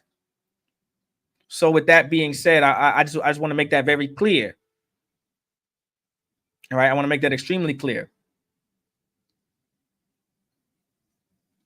All right, moving on. But these are the conversations that one is having, right? Oh man, I'm messing up here. Salakia. I'm trying to add something to the stage. All right. So these are the things that sisters are listening to. All right. You are very important. But let's move it on. 1 Peter 3:3. Whose adorning, let it not be that outward adorning of plaiting the hair. Whose adorning, let it not be that outward adorning of plaiting the hair. So when I said the broided hair, the plaiting the hair, we all know what plaits are, right? And of wearing of gold or of putting on of apparel. All right. Or of putting on of apparel. So now here we go.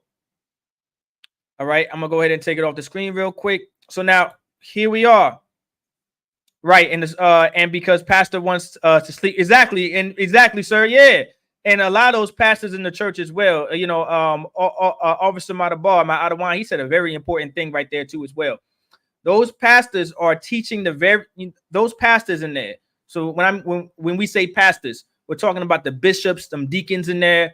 They teach that very concept so they can have sex with you, sis.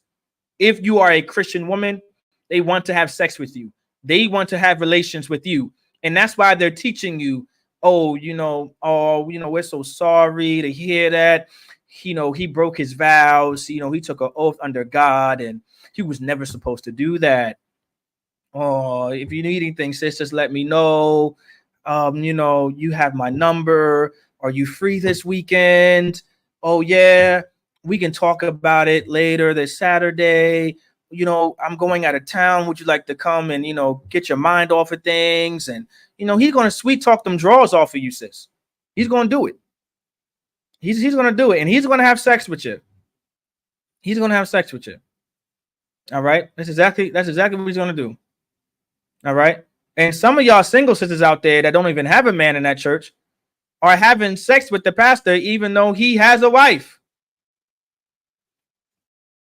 I don't really want to, I'm not going to delve too much into that. I want to really talk about the modesty and sex appeal, but y'all know exactly what I'm talking about. Y'all see it. It's right there in front of our faces.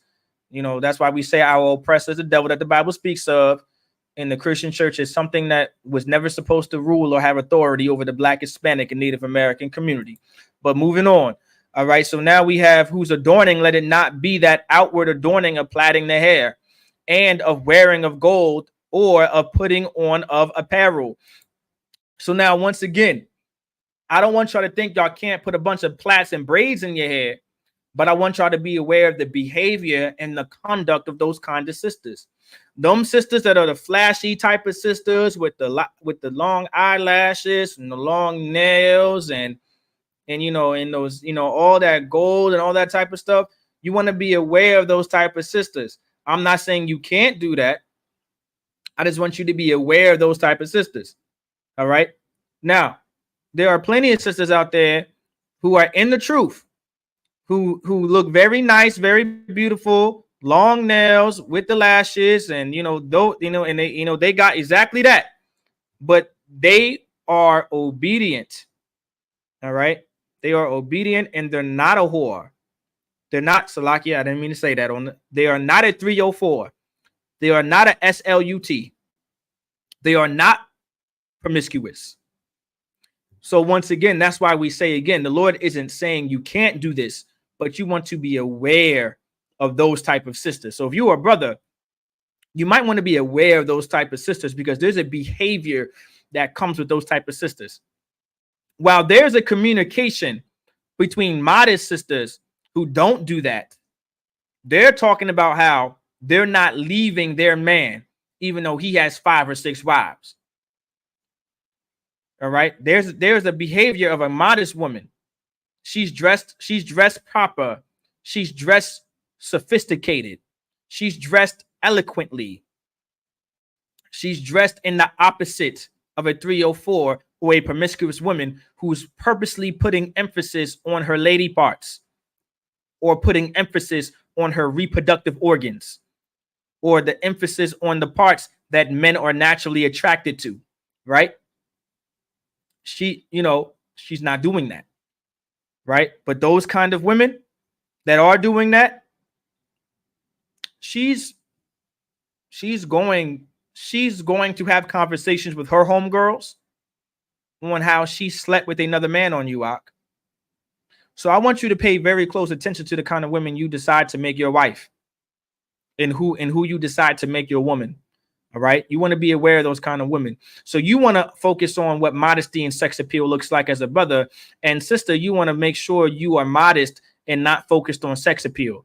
If you are a sister and you're focused on sex appeal and you're focused on how your body looks, and how people are going to look at you and like, yeah, is my tail showing right? So you want to put emphasis on those things, then you might want to, you may want to reconsider certain things about yourself. You might want to check if you're truly sober, in absolute sobriety, like the Lord said, and see if you actually have real self-control. Self-control is not wearing certain things that you're not supposed to wear. Having a sound mind, meaning self-control, is knowing how not to stimulate the other individual when you're not supposed to. Like, there's negative consequences that come with that.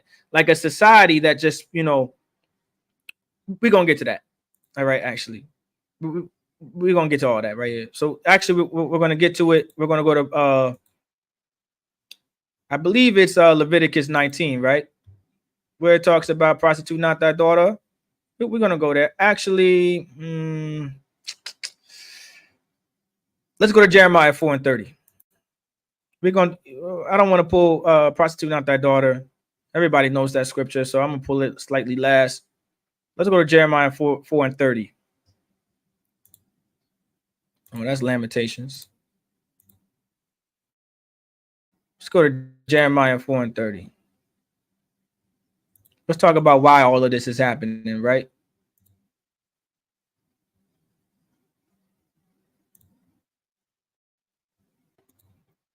Right. So the Lord says in Jeremiah chapter 4:30, and when thou art spoiled, all right. So the Lord is saying, when thou art spoiled, what does it mean to be spoiled? Anyone in the chat, real quick, if y'all can, what does it mean to be spoiled?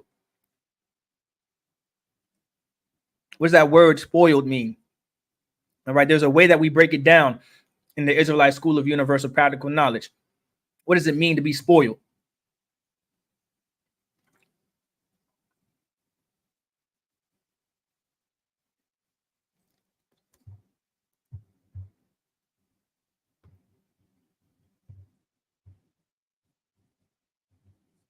What does it mean to be spoiled? Getting whatever you want. Okay, Princess Shelley. Okay. Getting whatever you want. Not that's that is true. That is very true, but not in this context. Sister Shakal, getting what you want. That is true, but not in this context. Not in this context. Not getting what you want, not necessarily. Not getting what you want, but those are good answers, but not necessarily that. What is it? It says, when thou art spoiled. When thou art spoiled, right? And I understand why y'all may give me those answers. All right. Taken care of, blessed. Okay, I see why y'all giving me those answers. I think I'm not going to get my answer by anybody in class tonight. It seems like that's 3. That's 3 out of 18 people. Okay, ruined. Okay, Sister Ra'aya, ruined. Okay, I like that. Being spoiled, ruined. Okay, Sister Imada, war. Okay, I like that. Those are good answers right there. Those are better answers. Even though y'all were right, getting what you want, taking care of whatever. Salakia. That's not really what I was referring to when it comes to being spoiled in the Bible. So being spoiled in the Bible, right? I want you to think of sport, like, when, okay, being spoiled biblically is referring to, right, give Sister Imadiah a hand, taken from others by violence. That's the correct answer right there. The Sister Imadiah damn near got the answer. I didn't even have to explain it. Taken from others by violence. So when thou art spoiled, taking some, like, being a spoil is like you're the loot that comes after war. So when, like, I don't know if you ever heard in old times when, different ships and pirates would fight each other, and then they would go into the other ship and they would loot the ship, and they would take the spoils of war, and they'll take the spoils from their enemy. All right. So when the Lord is saying right here, right, when thou art spoiled, what will thou do? So when you are spoiled, meaning when you are ruined, when you have gone to war and you've been taken by violence, you understand? So when you've been taken by violence, when you've gone to war and lost, and when you were ruined, give Sister Ra'aya a hand too. When you have been ruined, what are you going to do? What are you going to do when you do it? Well, this is what our oppressor caused us to do as a people, by subjecting us to poverty. All right. And by using the women's rights movement, and by using the civil rights movement and the women's liberation movement, our oppressor had the ability to subject our people, so-called Blacks, Hispanics, Native Americans, into poverty. And now, because of so, this is now what we do. It says right here, though thou clotheth thyself with crimson. Is anybody aware of what crimson is? I'm gonna give it to you for time's sake. And I really hope y'all taking these notes for this scripture right here. So crimson, right? Crimson is like scarlet. It's synonymous with scarlet, which is a rich cloth, right? And it's red, and it comes in different various forms of bright red. So if you were wearing crimson or a scarlet, you were rich, meaning you had money. All right, you had money, right? Meaning you looked rich, you looked money. All right, and it says right here, so though thou clothest thyself with crimson, though thou deckest thee with ornaments of gold. And so now you deck yourself. You're decking yourself with all this gold, all this jewelry, all the rings, and you look rich.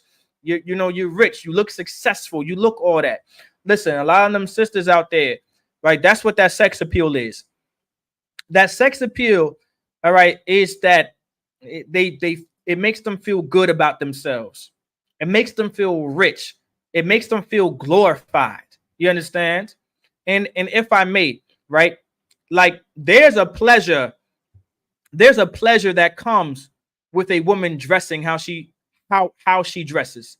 You understand? Like a way a woman dresses, right? It makes her feel a certain type of way. All right. But I want you to also understand as well, if I also may make this point as well. All right. And it may not be for this scripture as well, but I may repeat myself too as well. How you dress is who you are. And I'll say that one more time too. How you dress is who you are. How you dress is who you are. Now, for an example, I'm going to give it to you too as well for time's sake as well. For an example, when you go shopping as a sister, and brothers do this too, possibly. When y'all sisters go shopping and you looking for outfits, what do y'all say to each other? What do y'all say to yourselves? Y'all let me know.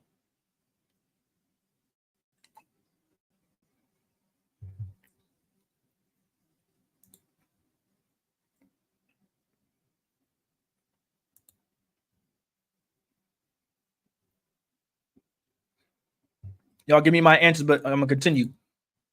The Lord also continues to say, though thou rentest thy face with painting, right? So when it talks about that painting, it's talking about all that makeup them sisters wear, all that powder that the brothers and all the Hollywood stuff. This could be for brothers too, by the way. Like I said, this scripture is talking about just rich and famous people as well. All right. and and what they're wearing and how they dress and how they conduct and behave themselves, right? But let's talk about the painting, right? A lot of our sisters, all right, this is mostly for sisters in this context, right? This is they put all that makeup on, the eyeliner, the lipstick, the mascara, and all that type of stuff, right? You know what I'm saying? How this look? Okay, what else? What else do y'all say to yourselves? How this look? That's true. What do y'all say to yourselves, or what do y'all say to yourselves, or what do y'all or what do y'all say to each other? What else? Let's see if anyone is in the same spirit as me. We're about to find out.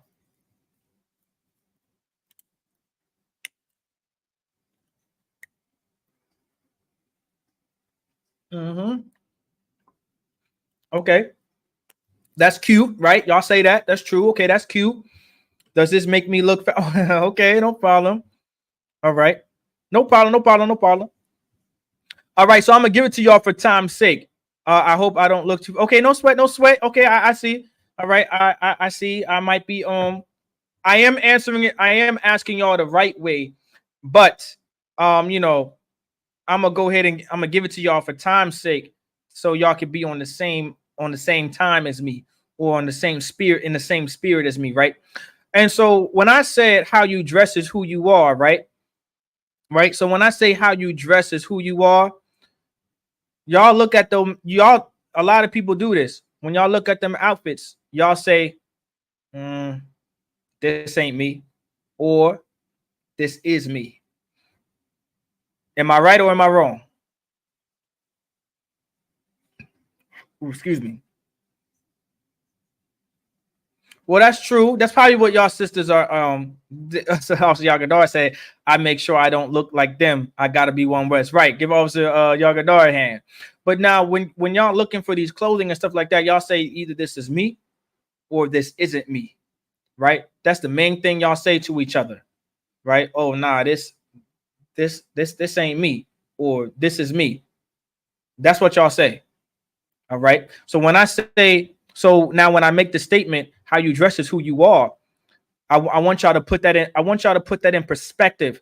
When a woman starts dressing promiscuously and she's dressing like a 304, well, that's who she is.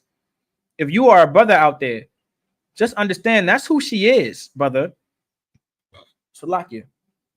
And sister, that's who you are. If I catch you dressing provocatively, and I mean truly dressing provocatively, I'm going to, you gave me no choice but to assume that's the kind of individual you are. You are a promiscuous woman. That's who you are.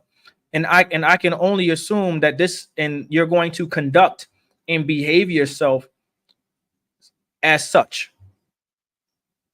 You left me no choice, because I seen from experience, from just eyesight, just by looking out there, I've seen how women dress, and what comes with that kind of dress code, that comes with that kind of appearance. You understand?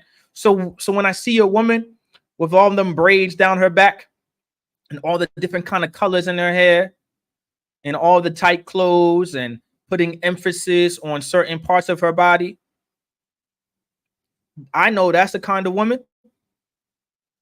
I know that's the kind of woman who's going to whore out on me. I know that's the kind of woman who's going to be an absolute monster to me. I know that's the kind of woman who's going to make my life a living hell. All right. I want y'all brothers to look past the sex appeal.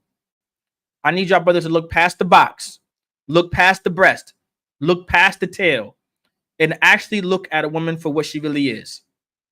All right. Yeah. Give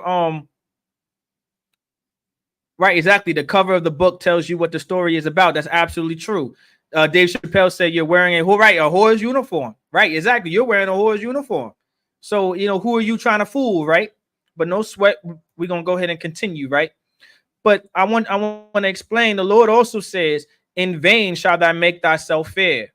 Like, we don't realize, like, in absolute nothingness, in absolute pointless, it's absolutely pointless that we make ourselves fair in this way. You understand? We make ourselves, this is very disappointing, right? This is very disappointing. We do all this for absolutely nothing. Like, we get absolutely nowhere as a race or nation of people. All right. When it comes to that type of dress code, all right, which comes with the conduct when it comes to a behavior. Now, let's go over the negative consequences that come with this type of conduct, because I may have not actually expounded or expressed the negative consequences that come with this type of behavior, or that comes with this type of conduct. All right. When you and that's why I'm going to go ahead and pull let me finish out the scripture first. All right. And it says, thy lovers will despise thee, and they will seek thy life. So when it says thy lovers will despise thee, with all of the things that you made yourself fair with, and all of the riches and glory, and how you're dressing like the SLUTSs and the 304s and the city girls and all that type of stuff, your lovers, which is our oppressor, is your lovers because you love them so much, right? Our oppressor is still going to seek your life. He's still going to unalive you at a traffic stop. You're still going to prison like R. Kelly. You're still going to go to jail in prison like P. Diddy. You're still going to go through all the hell that every Black, Hispanic, and Native American goes through, just like anybody else. You're no different.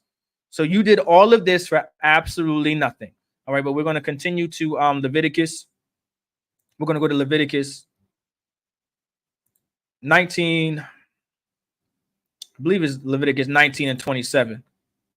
I want to say it's Leviticus 19 and 27. If it's not Leviticus 19 and 27, I want to know what Leviticus 19:27 is. For some reason, that's just in my head. What the hell is Leviticus 9? Leviticus 19:27 is what is it? Not to cut the corners of thy beard. Hold on. All right. Okay, here we go. Leviticus 19. Okay. My screen is kind of messing up here. Leviticus 19:27. Yeah, ye shall not round the corners of thy beard. There we go. We need verse 29. Leviticus 9. I knew I was in the right place. I knew I wasn't tripping. So Leviticus 19, verse 29. I knew it was somewhere in the law. So now when it comes to right here where it says, do not prostitute thy daughter to cause her to be a whore. So now this is very blunt, straight to the point, right? Do not prostitute thy daughter. Can y'all give me some examples of how not to prostitute thy daughter? Well, we're going to focus on dress code, right? Because a dress code comes with behavior and conduct. All right. Just how you dress up your daughter, or how you dress up the women in your nation, in your race, in your society, right, is extremely important. When it's talking, do not prostitute thy daughter, how you dress up a woman can easily prostitute her, can easily make her out into a woman who's going to attract a lot of men who can possibly use and abuse her. And when I'm by use and abuse her, right, without this dress code is going to give you the protection that you need. You dressing like some SLUT isn't going to give you the protection that you really need. All right. Now, when I mean by being abused, all right, when I mean by being abused and used, right, I'm not even talking about the being sexually assaulted. I'm not talking about the RAPE. I'm not even talking about that. When I'm talking about used and abused, I'm talking about being taken advantage of. Like, the type of men you're going to attract are going to be the kind of men who only want to have sex with you. They're not having sex with you to start a family. They're not having sex with you to give you children and be a big happy family. All right. They're not having sex with you so you could be together with them for the rest of their life. You're going to attract the men who just want to lay down with you, and that's it. They just want you to satisfy their desires of wanting to have intercourse with you. Those are the kind of men you're going to attract by what you adorn yourself with, what you wear, what you put on. Okay. I want to keep, so when it talks about do not prostitute thy daughter to cause her to be a whore, you can easily cause a sister to be a whore that way. Because here's the reality of it. And hopefully, and I want every brother to understand this too as well. And this may be kind of hard for some of y'all. So like you said, when you spell those words out, I think it hits harder. Like, oh yeah, of course. All right, I'm glad it does.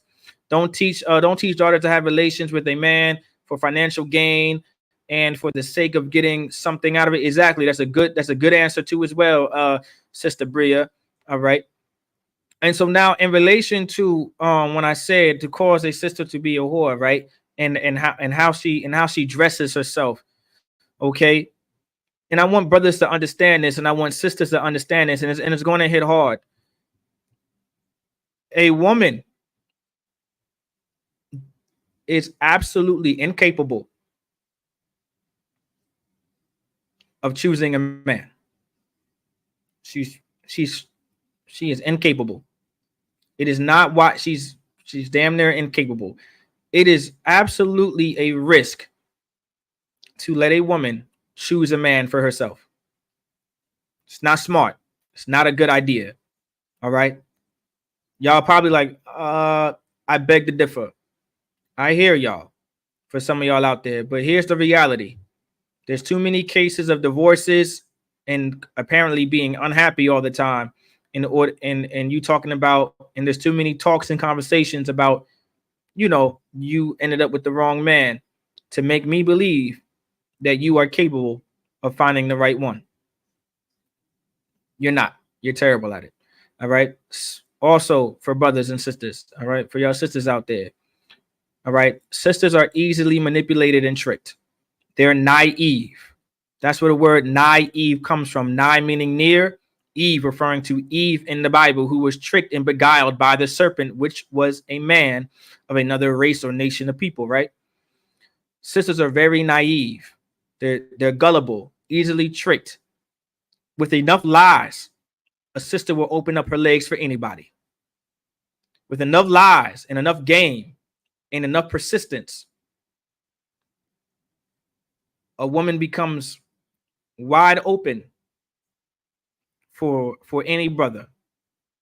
That's just the reality of it. So with that being said, it's important how you dress up your daughters, and it's very important how our women dress themselves and how they appear in society, because how they dress and what they wear, they're going to attract the men who are going to take advantage of them and use and abuse them. Does everybody understand? Those are the negative consequences right there in society. Some of y'all thought that you was going to think I was going to talk about, because a lot of sisters out there, they believe that because of how they dress, a lot of brothers in the world, I should say, sorry, a lot of brothers use this example in the world. They say a woman should dress modestly because it stops a man from sexually assaulting her. That's not true. I want every brother and sister to understand that it is not true that dressing a certain way is going to stop sexual assaults. There's no study that shows that to be true, nor is it true. There's just disgusting men out there that are going to do it, and that's just what it is. All right. I'm going to protect you from the real danger, even though that is a danger out there for sisters. Sexual assault, RAPE, is definitely a danger out there for sisters. Don't get it twisted. But I'm gonna talk about the immediate danger that sisters are in. Right? The men that they're deciding to have sex with and having children with. All right. As a sister, you having sex with the wrong man can absolutely destroy your life. That's why a lot of you sisters out there are complaining how terrible your life is based on the man that you decided to open your legs up to. You were not made, right, or given the wisdom, right, to choose your own man. It's damn near not even a hit or miss. It was never supposed to happen. You don't have that capability.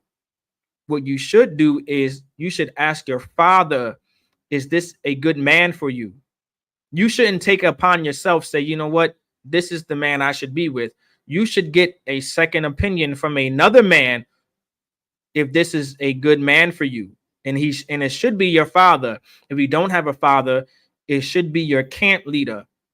If you're in the school, it should just be your camp leader. You may not be able to trust your father because he's in the world, if you have one. All right. So just keep that in mind for y'all sisters out there. All right. Continue.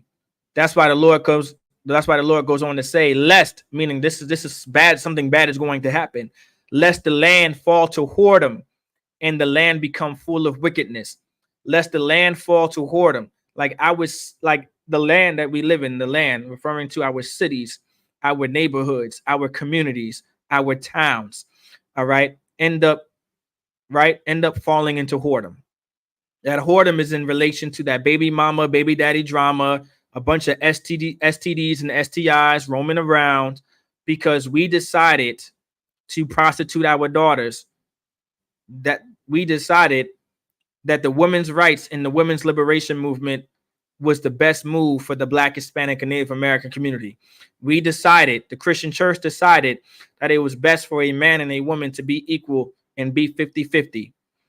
It was decided by the Christian church and our oppressor that a woman can do what she wants and do what she wills in her body and her choice. It says to the land, and it says full of wickedness, right? And it says for the land fall into wickedness. That wickedness also talks about, reproductive freedom, which equates to abortion, right? That's the wickedness that it falls into, because now all of these women who are terrible at making decisions when it comes to having a man or getting a man, all right, and they end up having sex with these men and then having children with these men. Now they can't even afford or need or have the ability, or quote unquote, as they say, they can't afford to have these children, or they say they're not ready for children. That's the main thing. They're not ready for children. And when they say they're not ready for children, they're referring to they can't afford children at this time, or they're referring to they want more freedom and they don't want to be tied down to raising kids. All right. They end up going into a clinic and expressing their reproductive freedom rights and aborting the child and unaliving the fetus or the embryo inside of their body. Because remember, a embryo and a fetus can experience death, which means by using deductive reasoning, it's alive. So now here we are. The land has fallen to wickedness. Just by as small as a woman, as small as what a woman wears and what she puts on her body and how she dresses, which comes with a conduct, which comes with a behavior, can be absolutely detrimental to the entire Black, Hispanic, and Native American community. Y'all may have not looked at it that way until now. Those are the negative consequences that come with how a woman dresses, how a woman conducts and behaves herself. Does everybody understand where I'm coming from?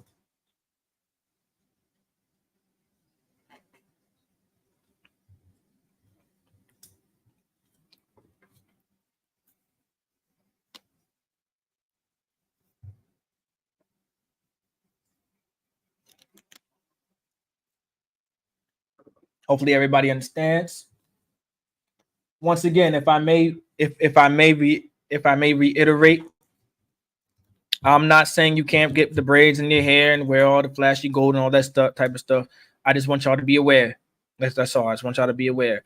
And I also want y'all to conduct yourselves and behave yourselves the way a woman should in the Israelite School of Universal Practical Knowledge.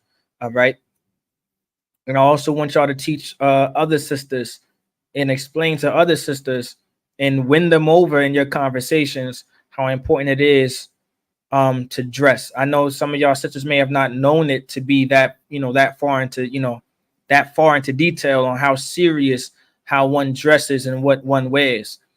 All right. Y'all may have not thought about it that way, but now y'all do. All right. For y'all brothers out there, now y'all know, all right, what to look for. All right. I promise you there's nothing good that comes with a woman that dresses a certain way. I know it looks nice. It looks very nice. I get it. You know, all the colorful hair and the braids down to the back and the tight clothes. And I bet it looks nice, but you might want to look past that. It's not always green. It's not always greener on the other side. All right. But for sure, your grass is going to grow properly on how you seed it and how you take care of it.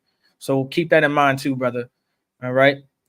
So, you know, I'm not going to go into detail about that. So just keep in mind with the kind of sisters you're going after, because your Rosh Hashanah has been in many councils, and it ain't worth it. All right. It ain't worth it at all. All right. It ain't worth it at all. All right. When it comes to security announcements, we are the ISUPK, started at 1 West 125th Street, Harlem, New York. Rule for new brothers and sisters: when a new brother or sister comes into the school, they are off limits for 6 months. They are to be saluted only. They are here to shed themselves to the world. Salakia, if they need transportation, the teacher will arrange it. After 6 months, if a brother or sister has interest in a particular person, he or she must give permission from the head to speak to a brother or sister. There's another 6 months in which the brother and sister will court each other. After this 6 month period, the brother and sister will get permission from the head to marry. Tithes, which is a commandment. All right. Numbers 18:21, Malachi 3:8 and 10. Ma'ashra means 10th in the Hebrew. Of every penny of any increase the Lord gives you. Priest fund, free will offering for priests, not mandatory, whatever amount you would like. The holy convocation, all right, is tomorrow. All right, which is October 2nd, tomorrow, which is the Feast of Memorial Blowing Trumpets. Is anybody aware of what the Memorial Blowing Trumpets is?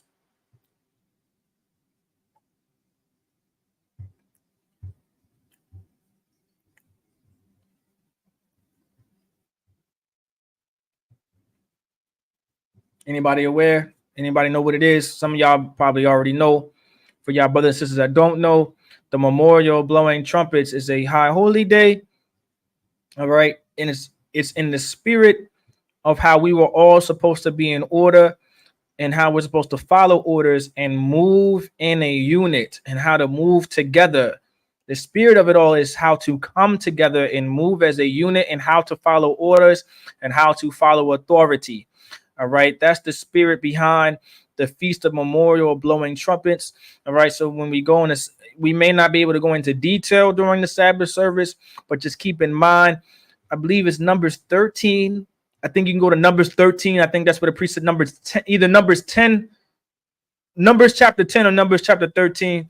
All right, somewhere definitely in the book of Numbers. I feel like those things are speaking out to me. I feel like if it's not that, those scriptures are speaking out to me for some odd reason. I got a bunch of scriptures in my head, Akim, Salakia, and Akwafi, and I got all these damn scriptures in my head. I'm not as smart as Captain Natazak Nashah, so I can't just keep them in there like he does. That's why I take notes. All right. You know, I got so many scriptures and I'm just mind blown at times. All right. So just keep that in mind. All right. So that's what the Feast of Memorial Blowing Trumpets is about. All right. With that, I say Shalom Akim, Yahweh Ba'ashim Yahushua Bakathum to the brothers, and Shalom Akwafian. All right. Yahweh Shamar Alathan Ba'ashim Yahushua. You know what? I was just about to do it. I'm not going to get that check-in again. Let me go ahead and play this damn this outro thing.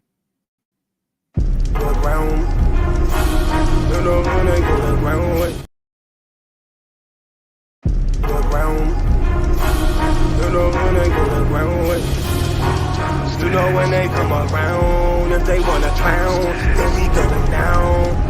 I'm war ready, was born ready, I'm more ready. I'm saying this now, making sure that the morgue ready.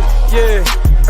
We got some drop-offs, battle formation, I'm waiting for you to pop off. Right after you make your first move, get your rocks off. Next thing you'll head to the dirt. we are not soft. I took a loss, but nah, I ain't panicking. I be making moves, you staying still like a mannequin. Think you got the force, but shit, I'm feeling like Anakin. Hit the chick with the lightsaber, might save her. Doing moves tight major with light paper. And H-Town on them blades like an ice skater. Yeah, at that One West Passover. Sit down, take a seat till the class over. Far from sober, but I ain't puffin' on Doja. Bartender, bring me tequila. Hold the soda, shit. Hold the ice too. Flood it like a typhoon. We can get 6 shooters, 10 paces, high noon. We have Player Street, all-star studded like it's all. Because that's what it means. That's what it means to serve the Lord. That's His will. The Lord's will is about provision. The Lord's will is about separation. The Lord's will is about not gratifying yourself. The Lord's will is about not satisfying yourself. That's what the Lord's will is about. You know who I go to ground with, my niggas. You know when they I know come that might be a around, foreign if they concept. wanna No clown, things to then we gun them Christianity. We down don't for even my have fathers niggas. like we're supposed to in the black home. We don't have fathers, you understand, in the black Hispanic and Native American homes like we were supposed to. No thanks to Christianity and no thanks to America. You can't feel me. Unless you sip 100 proof. I got 100 soldiers with me, that's 200 boots. We get to stomping like a Kappa or a Q. But don't mistake me for no rapper, I'm the Jew. The streets cold, so I throw on the cover. You a bitch, don't get mad at me, get mad at your mother. Put my life on the line like I got me another. Yeah, shit, it's like I'm on another level here. You second tier, I'm pulling guns, that's on Metal Gear. It's hell out here, but shit, I die heavenly. AK equipped with the drum, it holds 70. Twin revolvers, bucket you ducks like Yosemite. Yeah, I hear a lot of rappers puffing on their enemies. I don't smoke, but I drink their tears like it's Hallowed is a word that means holy, meaning the Lord's name is separate. The Lord's name is about division. The Lord's name is about separation. Throughout the Bible, it talks about separation and division. I don't even wanna hear about rappers. Heavy gut punch, knock the air out rappers. Ain't nobody fucking around with my niggas. You know who I go to ground with, my niggas. You know when they come around, if they wanna clown, then we gun them down for my niggas. Ain't nobody fucking around with my niggas. You know who I go to ground with, my niggas. You know when they come around, if they wanna clown, then we gun them down for my niggas. It's supposed to be thy will be done. The Lord's will is supposed to be done. Not your will, not grandma's will, not mommy's will, not Uncle Bobby's will, not the Democratic Party's will, not the Republican Party's will, not the Independent Party's will. It said what? Thy will be done. Thy will be done. The Lord's will is supposed to be done.